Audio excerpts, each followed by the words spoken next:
Je suis Julien Broussous, je suis éducateur spécialisé en libéral, thérapeute familial, psychanalyste, superviseur et auteur. Je voulais faire une vidéo aujourd'hui, ce matin, en prenant mon café,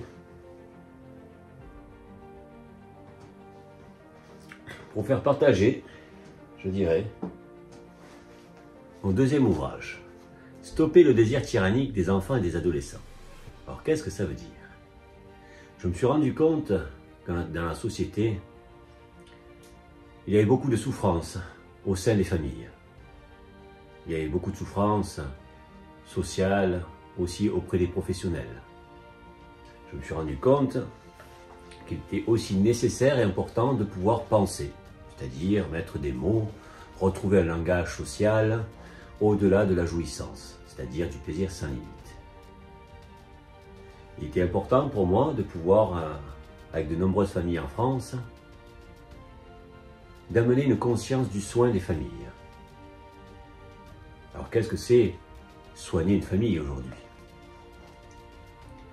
Parce que je travaille dans les institutions, à la protection judiciaire de la jeunesse, à l'aide sociale à l'enfance, en centre social. Je me sentais limité en tant que professionnel. Et j'observais que les symptômes se répétaient, que la souffrance des familles se répétait. Je n'avais pas encore conçu de solution, parce que j'étais formé dans une norme sociale, traditionnelle, conventionnelle, en France. J'ai eu la chance de beaucoup voyager, ce qui m'a permis de m'ouvrir culturellement, de m'ouvrir sur le principe de la relation humaine. Le principe des adolescents, aujourd'hui, dit tyrannique, ce sont les adolescents qui veulent faire leur loi dans leur domicile. Il y a de nombreux parents en France aujourd'hui où les adolescents portent plainte contre leurs parents. Des adolescents qui sont dans des crises de violence contre leurs parents et leurs fratries. Pour une seule raison. Parce qu'on leur enlève le portable. On leur enlève l'écran, c'est-à-dire leur objet de désir et de délire. Dans leur imaginaire, ce sont devenus des enfants tout-puissants. La société ne les a pas limités, puisqu'on est dans une société de consommation, donc pourquoi on voudrait limiter le plaisir?